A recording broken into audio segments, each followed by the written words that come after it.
Car welcome to career education में आप सभी का स्वागत है। दोस्तों आज हम लोग प्रैक्टिस से 27 पर बात करेंगे, जिसमें railway NTPC and group D का प्रीवियस ईयर क्वेश्चन रहेगा। हाँ दोस्तों, आप बिल्कुल सही सुने, railway NTPC and group D का प्रीवियस ईयर क्वेश्चन रहेगा। दोस्तों इस चैनल पर टोटली प्रीवियस ईयर क्वेश्चन कराया जाता है। आप कोई भी एग्जाम का तैयारी कर रहे हों, उस एग्जाम का प्रीवियस ईयर क्वेश्चन इस चैनल पर कराया जाता है। तो अगर आपको प्रीवियस ईयर क्वेश्चन का तैयारी करना है तो आप इस चैनल को सब्सक्राइब कर करके इस चैनल से जुड़िए और आप मेरे साथ प्रीवियस ईयर क्वेश्चन का तैयारी कीजिए। ओके दोस्तों, चलिए बिना देरी किए हुए क्वेश्चन देखते हैं। 1 नंबर क्वेश्चन कह रहा है कि गली की पीली लाइट में किसका प्रयोग किया जाता है। 4 ऑप्शन दिया है, इसमें से आपको चुनकर बताना है कि गली की पीली लाइट में किसका प्रयोग किया जाता है। तो सोडियम का प्रयोग किया जाता है। किसका प्रयोग किया जाता है दोस्तों? तो सोडियम का प्रयोग किया जाता है। तो ऑप्शन डी जो है वो आपका बिल्कुल सही उत्तर हो जाएगा। ओके दोस्तों, चलिए नेक्स्ट क्वेश्चन देखते हैं। नेक्स्ट क्वेश्चन कह रहा है कि एक समतल दर्पण द्वारा बनाई गई छवि की विशेषताएं हैं। एक समतल दर्पण द्वारा बनाई गई छवि की विशेषताएं हैं। कैसी छवि बनाती हैं दोस्तों? तो समान आकार की छवि बनाती हैं, सीधी बनाती हैं, पार्श्व उल्टी और आभासी बनाती हैं। बिल्कुल ऑप्शन ए जो है वो आपका सही उत्तर हो जाएगा। मैं क्वेश्चन फिर से रिपीट कर दे रहा हूँ। क्वेश्चन कह रहा है कि एक समतल दर्पण द्वारा बनाई गई छवि की विशेषताएं हैं। तो समान आकार की छवि बनाती हैं, सीधी बनाती हैं, पार्श्व उल्टी बनाती हैं एवं आभासी बनाती हैं। बिल्कुल ऑप्शन ए जो है वो आपका बिल्कुल सही उत्तर हो जाएगा। दोस्तों यह क्वेश्चन कितना इम्पोर्टेंट है आपको यहाँ से पता चल जा रहा होगा। देखिए यह क्वेश्चन कितना बार एग्जाम में रिपीट किया हुआ क्वेश्चन है। तो आप एक एक सवाल का इम्पोर्टेंट समझिए और अच्छे से पढ़ाई कीजिए। प्रीवियस ईयर क्वेश्चन का बहुत बड़ा इम्पोर्टेंट होता है दोस्तों, तो आप प्रीवियस ईयर क्वेश्चन पर ज़्यादा फोकस कीजिए। ओके दोस्तों, चलिए नेक्स्ट क्वेश्चन देखते हैं। नेक्स्ट क्वेश्चन कह रहा है कि किसी माध्यम की प्रकाश को परावर्तित करने की क्षमता को इसके डैश द्वारा भी व्यक्त किया जाता है। मैं क्वेश्चन फिर से रिपीट कर दे रहा हूँ। किसी माध्यम की प्रकाश को परावर्तित करने की क्षमता को इसके डैश द्वारा भी व्यक्त किया जाता है। तो प्रकाश घनत्व द्वारा भी व्यक्त किया जाता है। तो ऑप्शन बी जो है वो आपका बिल्कुल सही उत्तर हो जाएगा।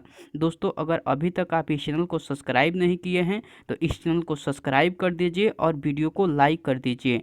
दोस्तों अगर आपको इसका पीडीएफ चाहिए तो टेलीग्राम पर जाइए, वहाँ करियर एजुकेशन सर्च कर करके उस ग्रुप में ऐड हो जाइए, वहाँ से आपको इसका पीडीएफ मिल जाएगा, या मैं डिस्क्रिप्शन में भी लिंक दे दूँगा, वहाँ से भी आपको पीडीएफ मिल जाएगा। ओके दोस्तों, चलिए नेक्स्ट क्वेश्चन देखते हैं। नेक्स्ट क्वेश्चन कह रहा है कि जब प्रकाश विरल माध्यम से सघन माध्यम में प्रवेश करता है तो डैश होता है। जब प्रकाश विरल माध्यम से सघन माध्यम में प्रवेश करता है तो क्या होता है दोस्तों? तो क्या होता है दोस्तों? इसकी गति कम हो जाती है। क्या होता है दोस्तों? तो इसकी जो गति है वो कम हो जाती है। तो ऑप्शन सी जो है वो आपका बिल्कुल सही उत्तर हो जाएगा। ओके दोस्तों, चलिए नेक्स्ट क्वेश्चन देखते हैं। नेक्स्ट क्वेश्चन कह रहा है कि बादलों का रंग सफ़ेद डैश के कारण दिखता है। बादलों का रंग जो है वो सफ़ेद डैश के कारण दिखता है। किस कारण से दिखता है दोस्तों? तो प्रकाश के प्रकीर्णन के कारण दिखता है सफ़ेद। तो ऑप्शन डी जो है वो आपका बिल्कुल सही उत्तर हो जाएगा। दोस्तों मैं यह क्वेश्चन फिर से रिपीट कर दे रहा हूँ। क्वेश्चन कह रहा है कि बादलों का रंग सफ़ेद डैश के कारण दिखता है। किस कारण से दिखता है दोस्तों? तो प्रकाश के प्रकीर्णन के कारण दिखता है। तो ऑप्शन डी जो है वो आपका बिल्कुल सही उत्तर हो जाएगा। ओके दोस्तों, चलिए नेक्स्ट क्वेश्चन देखते हैं। नेक्स्ट क्वेश्चन कह रहा है कि प्रकाश की एक पुंज की द्रव में तैरते कणों से टकराव के कारण होने वाले प्रकीर्णन से उत्पन्न चमक की प्रक्रिया को कहते हैं। तो क्या कहते हैं दोस्तों? टिंडल प्रभाव कहते हैं। क्या कहते हैं दोस्तों? उसे टिंडल प्रभाव कहते हैं। तो ऑप्शन बी जो है वो आपका बिल्कुल सही उत्तर हो जाएगा। ओके दोस्तों, चलिए नेक्स्ट क्वेश्चन देखते हैं। नेक्स्ट क्वेश्चन कह रहा है कि अवतल लेंस के मुख्य फोकस पर मिलती हुई प्रतीत होने वाली प्रकाश किरण अपवर्तन के बाद निकलेगी। किस दिशा में निकलेगी दोस्तों? तो मुख्य अक्ष के समानांतर निकलेगी। कहाँ पर निकलेगी दोस्तों? मुख्य अक्ष के समानांतर निकलेगी। तो ऑप्शन ए जो है वो आपका बिल्कुल सही उत्तर हो जाएगा। दोस्तों मैं यह क्वेश्चन फिर से रिपीट कर दे रहा हूँ। क्वेश्चन कह रहा है कि अवतल लेंस के मुख्य फोकस पर अवतल लेंस के मुख्य फोकस पर मिलती हुई प्रतीत होने वाली प्रकाश किरण अपवर्तन के बाद निकलेगी तो मुख्य अक्ष के समानांतर निकलेगी। तो ऑप्शन ए जो है वो आपका बिल्कुल सही उत्तर हो जाएगा। ओके दोस्तों, चलिए नेक्स्ट क्वेश्चन देखते हैं। नेक्स्ट क्वेश्चन कह रहा है कि जब प्रकाश किसी चमकीली सतह पर आपतित होता है तो डैश परावर्तन की घटना घटित होती है। मैं क्वेश्चन फिर से रिपीट कर दे रहा हूँ। जब प्रकाश किसी चमकीली सतह पर आपतित होता है तो डैश परावर्तन की घटना घटित होती है। तो नियमित परावर्तन की घटना घटित होती है। ऑप्शन सी जो है वो आपका बिल्कुल सही उत्तर हो जाएगा। ओके दोस्तों, चलिए नेक्स्ट क्वेश्चन देखते हैं। नेक्स्ट क्वेश्चन कह रहा है कि जिस बिंदु पर सभी किरणें मिलती हैं को डैश कहते हैं। जिस बिंदु पर सभी किरणें मिलती हैं को डैश कहते हैं, उसे क्या कहते हैं दोस्तों? तो फोकस कहते हैं। उसे क्या कहते हैं दोस्तों? फोकस कहते हैं। तो ऑप्शन डी जो है वो आपका बिल्कुल सही उत्तर हो जाएगा। ओके दोस्तों, चलिए नेक्स्ट क्वेश्चन देखते हैं। नेक्स्ट क्वेश्चन कह रहा है कि एक दर्पण के वक्रता की फोकस लंबाई और त्रिज्या के बीच संबंध है। एक दर्पण के वक्रता की फोकस लंबाई और त्रिज्या के बीच संबंध है तो r बराबर 2f की संबंध है। किस तरह का संबंध है दोस्तों? r बराबर 2f की संबंध है। तो ऑप्शन सी जो है वो आपका बिल्कुल सही उत्तर हो जाएगा। ओके दोस्तों, चलिए नेक्स्ट क्वेश्चन देखते हैं। नेक्स्ट क्वेश्चन कह रहा है, हाँ, क्वेश्चन कह रहा है कि डैश को एक अभिसरण दर्पण भी कहा जाता है। 4 ऑप्शन दिया है, इसमें से आपको चुनकर बताना है कि किसे एक अभिसरण दर्पण भी कहा जाता है। तो अवतल दर्पण को एक अभिसरण दर्पण भी कहा जाता है। तो ऑप्शन बी जो है वो आपका बिल्कुल सही उत्तर हो जाएगा। ओके दोस्तों, चलिए नेक्स्ट क्वेश्चन देखते हैं। नेक्स्ट क्वेश्चन कह रहा है, मैं क्वेश्चन थोड़ा सा छोटा कर देता हूं ताकि आपको पढ़ने में दिक्कत नहीं हो। ओके दोस्तों, नेक्स्ट क्वेश्चन कह रहा है कि दर्पण समीकरण के संबंध में निम्न में से कौन सा कथन सही है। दर्पण समीकरण के संबंध में निम्न में से कौन सा कथन सही है। जो कथन सही है उसको चुनना है। तो सभी दूरियों को दर्पण के ध्रुव से मापा जाना चाहिए। बिल्कुल ऑप्शन बी जो है वो सही है। तो ऑप्शन बी जो है वो आपका सही उत्तर हो जाएगा। ओके दोस्तों, चलिए नेक्स्ट क्वेश्चन देखते हैं। नेक्स्ट क्वेश्चन कह रहा है कि एक वक्रीय दर्पण जिसमें परावर्तन सतह अंदर की ओर वक्रीय होती हैं उसे कहा जाता है। उसे क्या कहा जाता है दोस्तों? तो अवतल दर्पण कहा जाता है। तो ऑप्शन ए जो है वो आपका बिल्कुल सही उत्तर हो जाएगा। दोस्तों, मैं यह क्वेश्चन फिर से रिपीट कर दे रहा हूँ क्योंकि क्वेश्चन यह रिपीट करने की मैक्सिमम चांस है।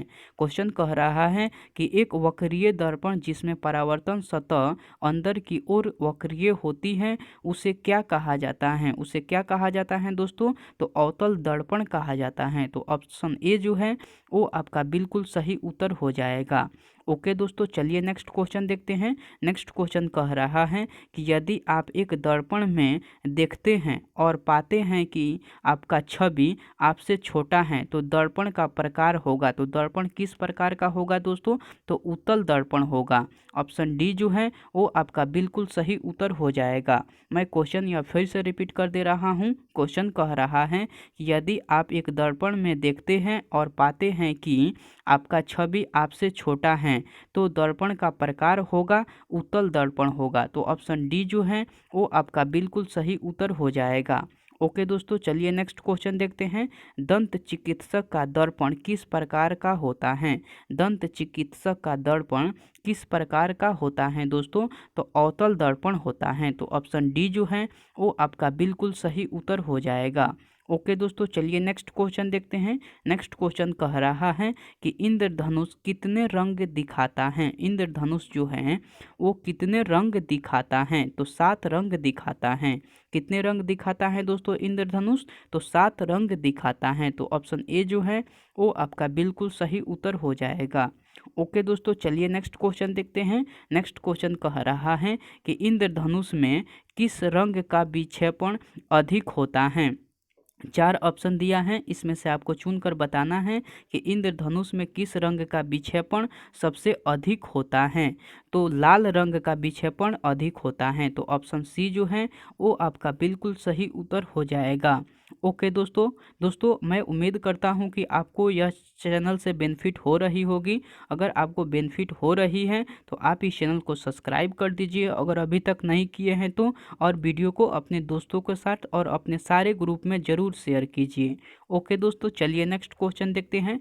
नेक्स्ट क्वेश्चन कह रहा है कि इंद्रधनुष कैसे बनता है। इंद्रधनुष जो है वो कैसे बनता है, तो अपवर्तन एवं प्रकाश के पूर्ण आंतरिक परावर्तन से बनता है। इंद्रधनुष जो है वो कैसे बनता है, तो अपवर्तन एवं प्रकाश के पूर्ण आंतरिक परावर्तन से बनता है। तो ऑप्शन सी जो है वो आपका बिल्कुल सही उत्तर हो जाएगा। ओके दोस्तों, चलिए नेक्स्ट क्वेश्चन देखते हैं। नेक्स्ट क्वेश्चन कह रहा है कि जल की बूंदों द्वारा प्रकाश के डैश से इंद्रधनुष बनता है। जल की बूंदों द्वारा प्रकाश के डैश से इंद्रधनुष बनता है। किससे इंद्रधनुष बनता है दोस्तों, तो पूर्ण आंतरिक परावर्तन से इंद्रधनुष बनता है। तो ऑप्शन सी जो है वो आपका बिल्कुल सही उत्तर हो जाएगा। ओके दोस्तों, चलिए नेक्स्ट क्वेश्चन देखते हैं। नेक्स्ट क्वेश्चन कह रहा है कि प्रकाश की गति की तुलना में रेडियो तरंग की गति होती है। प्रकाश की गति की तुलना में रेडियो तरंग की गति होती है तो समान आकार की होती हैं। समान होती हैं, किस तरह का होती हैं दोस्तों, एक समान होती हैं। तो ऑप्शन सी जो है वो आपका बिल्कुल सही उत्तर हो जाएगा। दोस्तों मैं यह क्वेश्चन फिर से रिपीट कर दे रहा हूँ। क्वेश्चन कह रहा है कि प्रकाश की गति की तुलना में रेडियो तरंग की गति होती है तो एक समान होती हैं। तो ऑप्शन सी जो है वो आपका बिल्कुल सही उत्तर हो जाएगा। ओके दोस्तों, चलिए नेक्स्ट क्वेश्चन देखते हैं। नेक्स्ट क्वेश्चन कह रहा है कि इनमें से कौन सही है। 4 ऑप्शन दिया है, इसमें से आपको चुनकर बताना है कि कौन सा सही है। तो 1/f बराबर 1/u प्लस 1/f, अब समीकरण जो है वो सही है। 1/f बराबर 1/u प्लस 1/v जो समीकरण है वो सही है। तो ऑप्शन सी जो है वो आपका बिल्कुल सही उत्तर हो जाएगा। दोस्तों मैं नेक्स्ट क्वेश्चन देखते हैं। नेक्स्ट क्वेश्चन तो रहा नहीं, इतना मैं क्वेश्चन लेकर आया हुआ था। मैं उम्मीद करता हूं कि आपको सारा क्वेश्चन याद हो गया होगा। अगर आपको सारा क्वेश्चन याद नहीं हुआ है तो आप इस वीडियो को फिर से देखिए, क्योंकि आपके लिए एक एक सवाल इम्पोर्टेंट है। मैं वही सवाल लेकर आया हुआ था जो बहुत बहुत बार एग्जाम में पूछा हुआ सवाल है, जो रिपीट किया हुआ सवाल था वही मैं लेकर आया हुआ था। तो मैं उम्मीद करता हूं कि आपको इस चैनल से बेनिफिट हो रही हो। अगर बेनिफिट हो रही है तो आप इस चैनल को सब्सक्राइब कर दीजिए अगर अभी तक नहीं किए हैं तो, और वीडियो को अपने दोस्तों के साथ और सारे अपने ग्रुप में ज़रूर शेयर कीजिए। ओके दोस्तों, मैं आपसे नेक्स्ट प्रैक्टिस सेट में मिलता हूँ। तब तक के लिए टेक केयर दोस्तों, अपना ध्यान रखिए और मन लगाकर पढ़ते रहिए। ओके दोस्तों, बाय।